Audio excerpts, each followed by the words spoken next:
Before we start today's show, we want to invite you to stick around at the end of the episode to enjoy a preview of a new podcast that premieres on July 14th. As the industry's exclusive cannabis podcast network, MJBulls is proud to present Women Leading in Cannabis.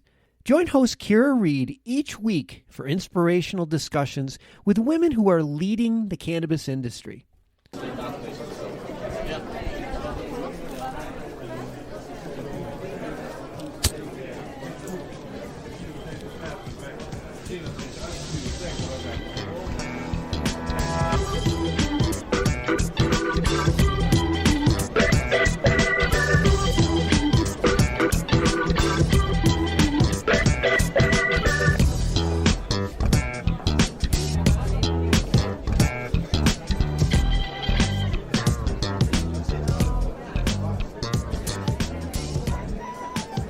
Welcome, everybody, to the Deadhead Cannabis Show. Jim Marty here from sunny Southern California, Los Angeles, where we have a beautiful blue sky and 70-degree weather.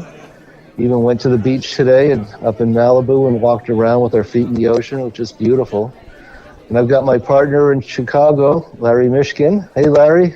Nice to talk to you. Once again, glad somebody is warm out there. It's cold and chilly here in Chicago, and not that anybody notices because, we're all cranking away on applications here and getting everything moving forward. But it's always good to hear that there's somebody out there taking advantage of not just the nice weather, but these tremendous dead shows that you're getting an opportunity to see. And I can't speak for anybody else out there, but I know that I want to hear all about your thoughts on the show you saw last night. Yeah, it was fabulous. Just a fabulous dead show. It's always great to see the Grateful Dead in California. It's their home turf, and they really bring it on home. Big truckin' opener, great ramble on Rose, and John Mayer sang us 100 verses in ragtime. One of my favorites. So great shows. And what was really special about it is the Forum they put millions and millions of dollars into redoing the Los Angeles Forum over the last few years. And now it is just music. There's no sports there. And it's set up just beautifully with brand new seats and an incredible sound. And it wasn't just me. All the people around us were commenting on how terrific the sound was. They've got a big acoustic ceiling on the top of the building that kind of just pushes all that sound down. And, my opinion was it was, as good as a Los Angeles soundstage can sound. It was just incredible, and especially John Mayer's guitar, just every note, crystal clear, every note he sang. So, second set, big playing in the band into Terrapin Station, a Terrapin Station for the ages. Oh, wow. I'd encourage everyone out there to take a listen to that second set Terrapin Station, just fabulous. And on the Terrapin, Jim, they're still alternating the lyrics, right? John sings some, Bobby steps in and sings some? Yeah, Bob comes back in for the inspiration, Move Me Brightly part. Sure. And who sang lead on China Doll? O'Teal. Oh, right. I forgot he does that. That is the versatility of having O'Teal in that band. He comes up with some of those. He does that. I know he does Comes a Time and a few others. I love it when he sings. Yeah. So was it Terrapin into the other one, drums, bass, Wharf Rat. Wow.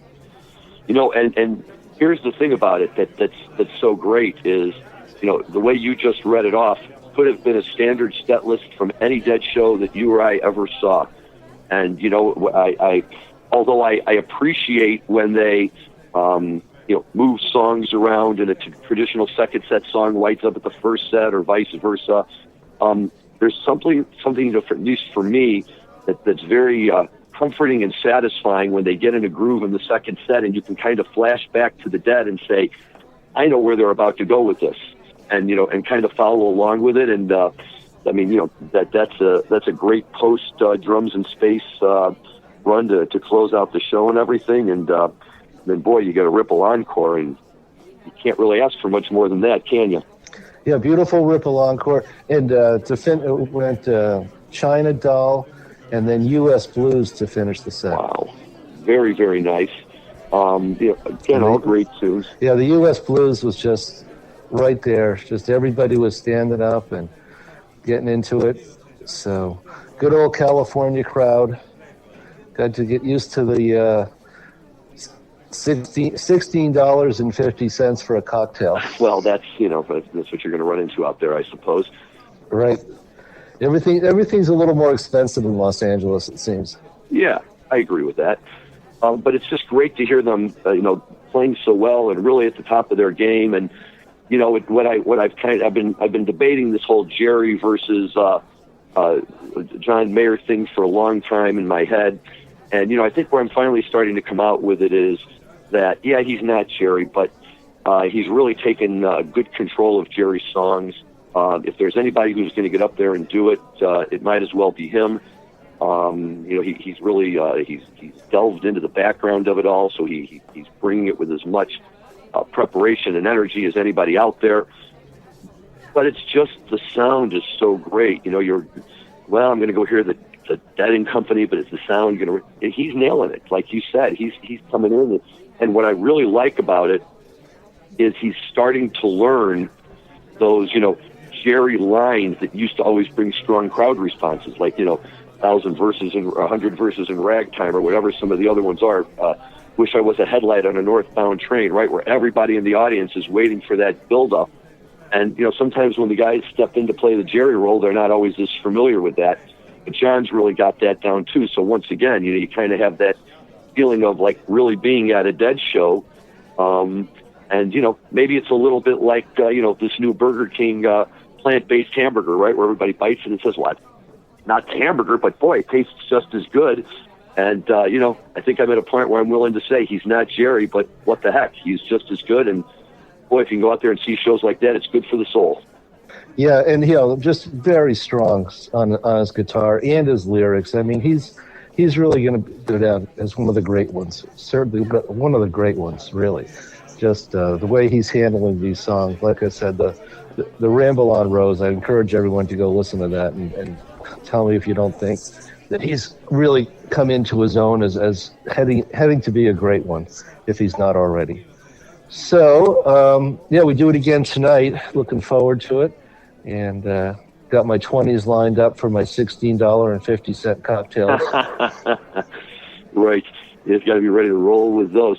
So let me ask you a question about, I probably know the answer, but since it's relevant for our show, what is the scene like out there in the Fabulous Forum? Do they allow smoking? Does everybody lighten up when the lights go out like a typical Dead show? Nope. Might have been a little bit of pot smoking, but no cigarettes at all. Like I said, the venue was just absolutely pristine and beautiful, and everybody respected the no cigarette smoking. The vape pens today, nobody really has to smoke cannabis inside. Good shakedown street outside, really good shakedown. Pretty good crazy scene out there. Had a lot of fun walking around and checking it all out. And they let us pretty much do what we wanted to in the parking lot. And security wasn't too bad getting in, just sort of breezed in. They did question my vape pen, and I said, "Oh no, it's tobacco," and they let it in. But same thing for me. When I'm like, you go to some of these venues, and it always surprises me where they will and where they won't let you smoke. In Chicago, a few years ago, I went to the Riviera nightclub, which is on the north side of the city, and it's become a very famous nightclub. You get a lot of good bands that like to come in there, and it's a really small, tight venue. I've seen some Phil shows in there that were just unbelievable. And we were in there for a Phil show, and we were sitting up in the balcony, and we lit up a joint. Some guy came and tapped me on the shoulder and said, Chicago has a no smoking ordinance. You're going to have to put that out. Okay, so we put it out. And this is, it's a nice venue, but it's, not the nicest venue in town. It's a little bit run down. A month later, we're down at the Auditorium Theater, which is in the heart of the Chicago Theater District. It's a beautiful old venue. It's a real, prize. They have Broadway shows there. They have big events there. They have the fancy ceilings and the carpets and the velvet seats and the, everything. And we go to a show there, and I figure if there's going to be no smoking anywhere, it's going to be there. Lights go off and everybody in the place lights up. So I've kind of come to the conclusion that most places have decided, look, if we're going to have the Dead and their crowd in, this is what's going to happen. And if we fight them on it, then it's just going to make the experience unpleasant for everyone, because I get the vaping and I get the anonymity that goes along with it and all of that. But quite frankly, for me, the way I always learned to get myself through Drums in Space was to have a good joint ready. Yeah, and Drums in Space was fabulous last night, too. Mickey Mickey tore it up for 15 or 20 minutes and enjoyed that's kind of a hard part of the show for the people who are not used to Grateful Dead and maybe are not as high or whatever. It's like, wow, what is this drums in space and how long does it go on for? Well, the people who are into it are just digging every note and going right along with Mickey and Billy during drums and coming out into space. But because we had people with us who are kind of newbies to Grateful Dead, and they were kind of yawning during drums in space, which I really like that part of the show myself. I like the drums. Space I'm not so crazy about, but I really love the drums. Well, I'll tell you this. I love the drums because it's basic, it's primal, and where else? I mean, look, here's the truth of the matter, and I know we've had this conversation before, but, as far as drummers go in a rock and roll band, not that there aren't better drummers than others, but I would say that if you have to swap out one person, you're probably going to get the least disruption if it's the drummer, right, in terms of the crowd and the audience and all of that. So you say, well, we have Bill Kreutzmann and Mickey Hart are still drumming with the Dead, and some people say, yeah, but they're just the drummers. But boy, when you get into drums, that's why it's special that it's the two of them, because you could put anybody back there with a bunch of drums and they can just bang on them for 20 minutes. But, these guys have that language where they go back there and they speak to each other, and I try to tell people it's not a drum solo, it's a drum musical performance where and if you've ever sat through a drums in the correct state of mind, then I think you'll really know what I'm talking about.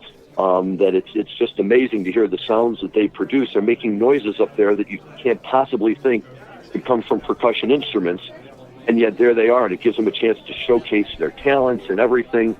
And I love that. And then as far as space goes, I agree. Space can get a little dry sometimes, and you can only listen to the wah wah wahs so many times. But for us, the beauty of space was the minute Jerry and the boys would come back on and start noodling around. That's when the guessing begins, right? What are they noodling? What have I picked up? What have I heard? Where are they going with this? What are they going to jump into? And it kind of becomes like a challenge to figure out from their space meanderings what they're going to wind up with.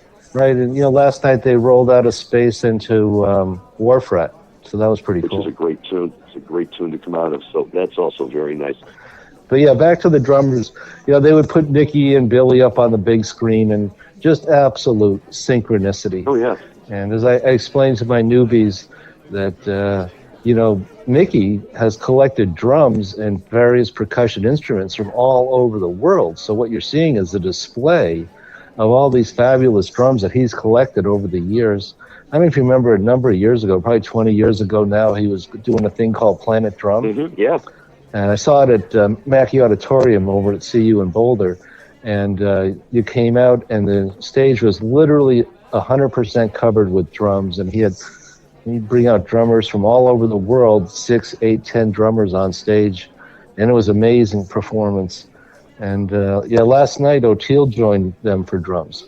O'Teal Burbridge, the bass player. Yep, and I'll tell you, one of my favorite drums of all time is, and now the Dead have released it, so you can go out and you can buy it. But the shows that they did in Egypt, and they had this drums that like goes on forever, and it kind of turns into this like Egyptian type of tune, and it was like unlike anything I've ever heard before. So the Pyramid shows from 1978, and the Dead they've released a disc or two from the highlights of those shows, and that's another really good drums if you want to see something that's a little out of the ordinary for them when they're doing the drum solo. But I mean, these guys, this is what they do. Mickey's probably the foremost expert in the world on percussion instruments and the history of percussion instruments and all of that.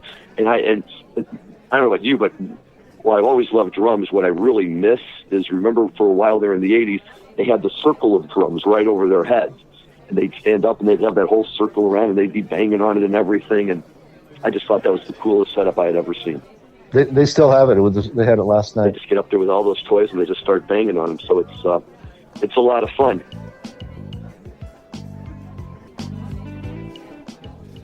Hey, you and I can sit here and talk about this all day, and we do. But just to make sure that we don't forget about the other side of our show, one thing I know that you and I had been talking about, and I just saw another news article on this, is in the industry, with everybody obviously still facing the same type of banking problems, there's a number of companies that have kind of popped up and consider themselves as a provider of debit merchant services to marijuana retail stores. So, people can come in and with one of these cards, and then they make a purchase in the dispensary, and then the company is supposed to pay the dispensary back. And one of those companies out there, Link's Card, apparently has found itself in some hot water now, and apparently owes upwards of much more than $2 or $3 million to a variety of retail dispensaries around the country. And it's very disillusioning and upsetting because, obviously you never want to see that happen to anybody. But in this industry where people are so desperately trying to find workarounds to accommodate their purchasers who come in and may not be walking around with $200 or $300 in cash in their pocket, this sets everything back a few steps, right? Because they say, we had a bad experience, we're not going down that road, we're just back to cash. Well, yes, that's very, very true. We've had clients who have had $50,000, $60,000 tied up for months, and sometimes they actually never get it back, $30,000, $40,000, $50,000. I've recommended that my clients not go down the credit card route. These companies that set themselves up, they're a go-between. They go between the bank and the credit card processor on one side and the dispensary at the other level, and everything goes along just fine for a while, and then eventually MasterCard, Visa's compliance department or the bank that they're utilizing for the transactions in their internal control department figure out what's going on, and they shut it down. And it's really like a game of musical chairs, and your last few dozen transactions could get caught up in the shutdown, and you may never see that money again. We've definitely recommended to our clients not to go down the credit card route. Now, having said that, we've had clients who have, set up a separate company for MasterCard, Visa, and they have not had any trouble for years and years. So it's, seems to be like an all or nothing kind of deal. Either it works or eventually it doesn't work, and then you're wondering if you're going to get that money. So I'm not surprised to hear that. Well, and that's interesting you say that because, part of it, I guess, is it also, you have to be careful who you play with, right? Visa, MasterCard, if there's a way to work them in, obviously, these are companies that have a long history and, one that you would feel very comfortable with. And I think the bigger problem is, trying to evaluate the financial status of a number of these newer companies that are just, popping onto the scene all of a sudden and really want to step in. And I would agree with you. I think it's very difficult to go down that road given the current structure of things and what your legal remedies are in case you ever have to pursue those legal remedies. Cash is obviously solves a lot of problems for people except on the back end when you got to figure out what to do with it. And, once again, we just sit here and say, boy, if we could just get our friends in the Senate, to start moving around with some of the stuff that's there and take a look at this bill and see what they can do, the Safe Banking Act. That would be wonderful. That would be a great thing. And, it would be a real benefit for everybody in the country to be able to have that kind of service. It'd be great for the industry. And, as you and I have talked about before, Jim, on many fronts, cannabis seems to be the one unifying force that brings all of these people of different backgrounds and political persuasions together. And, boy, if we could find a way to get something like that passed and really get things going in this country, I think that would just be wonderful. Well, we'll see what happens, but as of right now, MasterCard and Visa are not on board.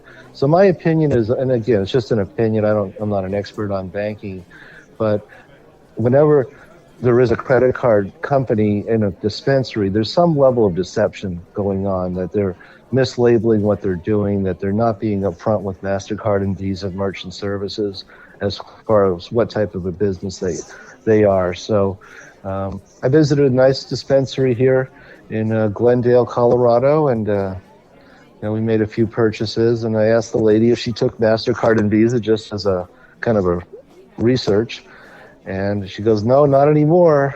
We used to. So, I expected it and had cash to pay. I think, did I mention in a prior show that the tax at the cash register in California is 35%? You did, and I'm glad you said that, because the other thing that I just saw recently was that apparently an independent California state agency wants to put together a report on the current status of the financial situation in California, and the goal will be to assess how California's marijuana tax can be used to undercut the illegal market, right? So in other words, I think that people are seeing this as a problem and go for it. Like they've talked doing away with weight-based cultivation tax, or replacing the state's 15% excise tax with the one based on a tiered percentage of products or things like that. And that's great news, right? The state leaders, they see a problem, and instead of just sitting there and saying, too bad, we've got money to collect, they're stepping forward and they're actually doing something about it. And I know you and I have talked before about the impact that the California market has on the rest of the industry. And by God, if they could figure out a way to really make that adult use program successful and rein in the black market in California, they might really have things going in the right direction. I had a fellow in San Francisco a few weeks ago explain to me that as I was saying that we haven't done as much business in California just because so much of it is still on the black market. He goes, yeah, that's true. He said, but California is a $10 billion cannabis market. And yeah, right now, $6 billion of that is probably black market, and $3 billion of that is probably white market. But he says over the next 5 years, that's going to change. In 5 years from now, we're going to have $6 billion in the white market and only $3 billion in the black market.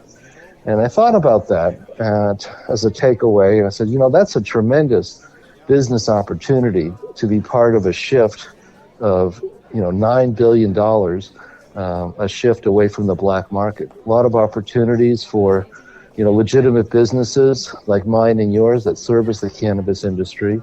So, and I think that his comment was right. I think, back when Prohibition ended in the 1930s, there was a lot of stills out in the woods and people made their own. And, today we all go to the liquor store. I think that's just a transition that'll happen over the next few years. Well, I hope you're right. And, it would certainly be nice to see. I think that's still, besides these other, issues with like banking and tax, the ever-present presence of a black market is, something that the industry is kind of grappling with. And, it would be nice if we could, demonstrate to a lot of these communities that are on the fence about what they do or don't want to do, that by, welcoming legal marijuana into their community, they will actually be helping to fight the black market. And in that respect, really cleaning up the industry and turning it into something where you don't have to worry about your kids walking down the street and have somebody on a street corner a block away from the school selling them joints.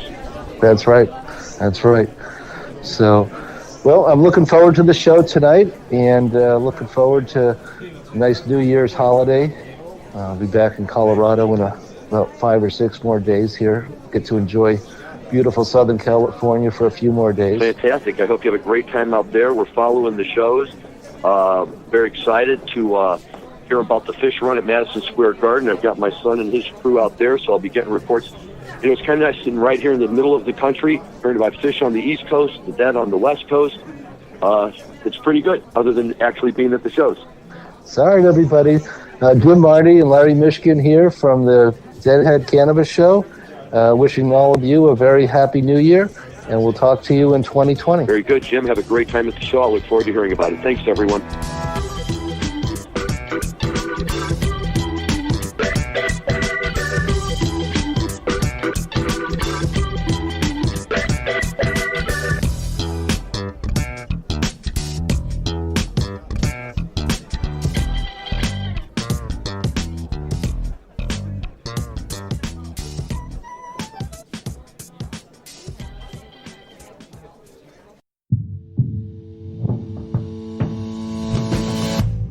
Tell me, boy, you make me so bored.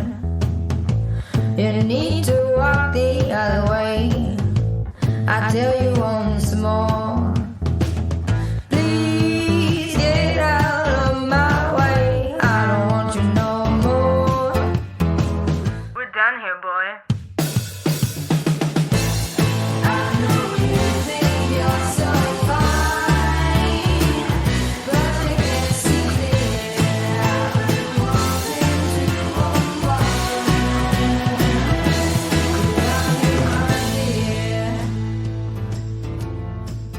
Hi, my name is Kira Reed, and I'd like to invite you to be inspired by the women who are leading in the cannabis industry. Each week, we will discuss empowerment, leadership, and what it means to be a woman in charge in marijuana, hemp, and CBD. As the founder of the Women Empowered in Cannabis community, I have had the great pleasure to get to know many brilliant and talented women who are CEOs, executives, politicians, advocates, and community leaders that are focused on creating a cannabis economy that is just, fair, and equal. We'll learn how these women make decisions, how they navigate a predominantly male industry, and what they're doing to level the playing field for women. I hope you'll join us.